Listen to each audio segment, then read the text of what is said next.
శుభకార్యాలకు పూజార్ల కోసం వెతుకుతున్నారా? పూజారీస్.com లో అతి తక్కువ ధరలకే పూజార్లను ముందే బుక్ చేసుకోండి. వెంటనే కాల్ చేయండి. ఓం శ్రీ గురుభ్యో నమః. శ్రీ మహాగణాధిపతయ నమః. శ్రీమాత్రే నమః.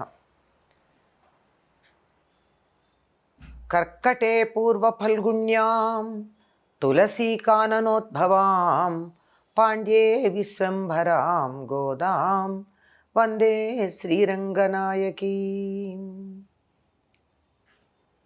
నీళాతుంగస్తనగిరితటీ సుప్తముద్బోధ్య కృష్ణం పారార్జం స్వం శృతిశతశిరసిద్ధమధ్యాపయంతి స్వోచ్ఛిష్టాయాం సృజనిగళితం యా బలాత్కృత్య భుంక్తే గోదా తస్యై నమ ఇదమిదం భూయ ఏవాస్తు భూయః. శ్రీ భూనీలా సమేత గోదా రంగనాథ స్వామినే నమః. మాయనై మన్నువడమదురై మైందనై తూయ పెరునీర్ யமுனை துழைவனை அயர்குலத்தினில் தோன்றும் மணிவிளக்கை தாயை குடல் விளக்கம் செய்த தாமோதரனை தூயோமாய் வந்து நாம் தூமலர் தூவித்தொழுத்து வாயினால் பாடி மனத்தினால் சிந்திக்க போய பிள்ளையும் புகுதருவா நின்றவும் தீயினில் తూసాగుం సెప్పేలోరెంబావాయ్. 5వ నాటి బ్రాహ్మీ ముహూర్తంలో గోదాదేవి నిద్ర మేల్కాంచి తాము చెయ్యవలసిన పని ఏమిటో చెప్తూ ఉంది. ఎందుకు చేస్తున్నారో ముందు చెప్పింది. 3 నెలలు వానలు పడి పంటలు బాగా పండి తాము చేసేటటువంటి ఈ వ్రతం యొక్క ఫలంగా దేశమంతా సుభిక్షంగా ఉండాలి. పొదుగు దగ్గరకు కుండలు చేర్చగానే పాలు వాటంతటవి పితకబడుతూ ఉండాలి అని చెప్పడం జరిగింది. అటువంటిది ఇప్పుడు ఇంకా ఏం చెప్తోంది? తమ వ్రతం ఏ విధంగా చేస్తున్నారో చెప్తూ ఉంది. ఏమని?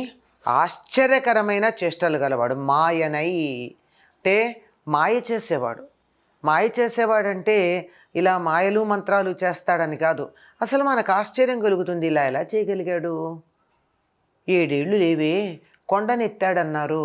అది మామూలు వాళ్ళకి సాధ్యమవుతుందా? మాయ అంటే ఏమీ లేదంటారు. ఆధ్యాత్మికవేత్తలు చెప్పే మాట ఏమిటంటే సృష్టిలో రహస్యం కానీ మాయ కానీ ఏదీ లేదు. మనకు అర్థం కాని దాన్ని మనం మాయా రహస్యం అనుకుంటూ ఉంటాం అంతే అని. అటువంటి ఆశ్చర్యకరమైన చేష్టలు కలిగిన వాడు, ఎల్లప్పుడూ భగవత్ సంబంధమును కలిగిన ఉత్తర దేశంలో మధురా నగరాన్ని నిర్వహించేవాడు. వడమధురై, వడ అంటే ఉత్తరం అని అర్థం, ఉత్తర దిక్కని అర్థం. వడమధురై అంటే ఉత్తర దిక్కున ఉన్నే మధురని ఉన్నవాడు. ఇక్కడ వీళ్ళకి దగ్గర ఉన్నటువంటిది దక్షిణ దిక్కున ఉన్నటువంటి మధురా నగరం, అది ఉత్తర దిక్కున ఉన్న మధురా నగరం. ఆ మధురా నగరాన్ని నిర్వహించేవాడు. పవిత్రము అగాధము అయిన జలము గల యమునా నది రేవే తనకు గుర్తుగా కలవాడు. యమునా నది చాలా లోతుగాను ఉంటుంది, నీరు చాలా పవిత్రమైంది కూడా. కృష్ణుడు అనంగానే గుర్తొచ్చేదేమిటి? ఆయన శరీరం నల్లగా ఉంటుంది, యమునా నది నీరు నల్లగా ఉంటుంది. ఆయన ఎవరినైనా పిలిస్తే ఎక్కడికి వస్తారు? సంకేతంగా యమునా నది గురించే చెప్తాడు. అటువంటి యమునా నది, అగాధంగా ఉండేటటువంటి యమునా నది గుర్తుగా కలిగినటువంటి వాడు. గోపవంశాన్ని ప్రకాశింపచేసేటటువంటి మంగళ దీపం లాంటివాడు. తల్లి యశోద గర్భాన్ని ప్రకాశింపచేసేటట్టుగా ఉండి, తల్లి గర్భం ప్రకాశించటం ఏమిటి? ఆవిడ గర్భంలో ఈయన ఉన్నాడా? పాపం కాదు. విషయం ఏమిటంటే యశోద కుమారుడు అని చెప్పుకుంటాం కదా, ఆయన తల్లి చేత కట్టబడినటువంటి గుర్తు కలిగినవాడు. పొట్ట మీద దామోదరుడైనటువంటి వాడు కృష్ణ. అటువంటి కృష్ణ భగవానుడి దగ్గరికి మనం పవిత్రులంగా వచ్చి మనం పరిశుద్ధంగా ఉండడంతో పాటు పరిశుద్ధమైన పుష్పాలతో ఆయన అర్చన చేసి, ఆయనకు అంజలి ఘటించి, నోటితో కీర్తించి, మనసారా ధ్యానించి మన పూర్వ సంచిత పాపరాశి ఆగామి పాపరాశి అగ్నిలో పడిన దూది పింజల్లాగా భస్మమైపోయేటట్టుగా ఆయన్ని సేవించుకుందాం. పైన చెప్పినవన్నీ భగవానుడైనటువంటి కృష్ణుడి యొక్క లక్షణాలు. ఇప్పుడు వీళ్ళు వచ్చి చేయవలసిందేమిటి? అటువంటి ఆయనని ఏం చేయాలట? పుష్పాలతో పూజించాలి. చేతులు ఉన్నాయి కదా, చేతుల యొక్క ప్రయోజనం ఏమిటి? పూజ చేయడం. కనుక పుష్పాలతో పూజించాలి. ఆ తరువాత వాక్కుంది గనక ఆ నోటితో కీర్తించాలి. మనసుంది గనక మనస్సుతో ధ్యానం చెయ్యాలి. అంటే త్రికరణ శుద్ధిగా మనో వాక్ కాయ కర్మల చేత మనకర్మ, వాక్ కర్మ, కాయకర్మ మూడింటితో. చేత్తో చేయడం కాయకర్మ, ధ్యానించటం మనసుతో చేసే కర్మ, కీర్తించటం నోటితో చేసే కర్మ. వీటి ద్వారా ఆయన్ని అర్చించి సేవించుకుంటే మన పాపరాశి అంతా అగ్నిలో పడిన దూదిలాగా భస్మం అవుతుంది. ఆ పాపరాశి ఎట్లాంటిది? ఆగామి సంచితం. సంచితం అంటే పూర్వజన్మలలో జాగ్రత్త పెట్టుకోబడినది. మనం సంచి అనే పదం వాడతాం, ఇలా మూట కట్టుకుని తెచ్చుకున్నది. జన్మలలోంచి తెచ్చుకున్నది సంచితం. ఆగామి ఇప్పుడు చేస్తున్నటువంటి పనుల వల్ల మనకి లభ్యమవుతూ ఉండేది, మనం పొందబోతూ ఉండేటటువంటిది ఆగామి. ఈ రెండు కర్మలు పోతాయి. ఇంకేముందండి? ఇంకా మిగిలింది వర్తమానం. ఈ రెండింటి యొక్క జ్ఞానం కలిగి ఉంటే వర్తమానంలో మనకి ఎటువంటి కర్మ మిగిలి ఉండదు. అలా అయిపోతాయి. మనం వెళ్ళి ఆయన్ని సేవించుకుందాం. ఆయన ఎట్లాంటి వాడు అంటే గుర్తులు చెప్పేశారు. మధురా నగరానికి అధిపతి, యమునా నదీ జలాలే గుర్తుగా ఉండి గుర్తించడానికి వీలైన వాడు, గోపవంశానికి మంగళదీపం లాంటివాడు. ఆ వంశం యొక్క ప్రఖ్యాతి ఈయన వల్ల పెరుగుతూ ఉంది. అన్నిటికన్నా మించేమిటో తెలుసా? యశోదాదేవి కట్టినటువంటి తాడు యొక్క గుర్తుని పొట్ట దగ్గర ఉంచుకుని దామోదరుడనే పేరుతో ప్రఖ్యాతి చెందాడు. ఆయనకి దామోదర నామం చాలా ఇష్టం. దామము అంటే తాడు అని అర్థం. ఉదరము పొట్ట మీద తాడుతో కట్టినవాడు.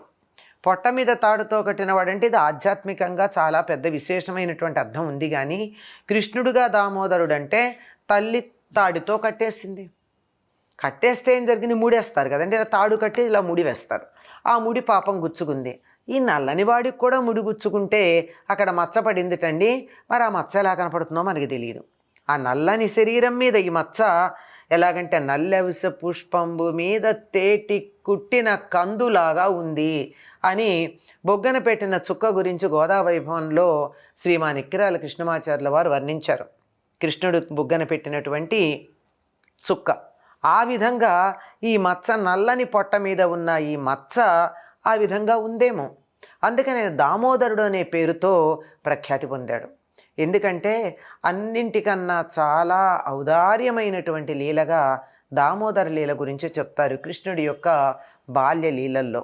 ఏమిటి అంటే చిక్కడు సిరి కౌగిలిలో ఆ లక్ష్మీదేవికి కౌగిట్లో చిక్కడు సనకాది యోగి హృత్పద్మములన్, సనక సనందనాదులైనటువంటి యోగుల హృదయాలలో కూడా చిక్కడు. ఇంకెక్కడా కూడా చిక్కడండి. ఎక్కడ చిక్కాడంటే చిక్కెనతడు తల్లి చేత లీలన్ రోలన్. అతను లీలగా తల్లి చేత్తో రోటికి కట్టేద్దామంటే దొరికాడు. ఏమండి ఎంత గొప్పవాడండి. ఎక్కడా కూడా ఎవ్వరికీ దొరకనటువంటి వాడు వాళ్ళమ్మ కట్టేస్తానంటే దొరికాడు. అంటే అల్లరి చేస్తున్నాడు, పెరుగు చిలకనీయటం లేదు అని చెప్పి ఏం చేసింది? అది కూడా చిలకనీయటం లేదు కాదు, వలకపోసాడు. మొత్తం కుండ పగలగొట్టాడు.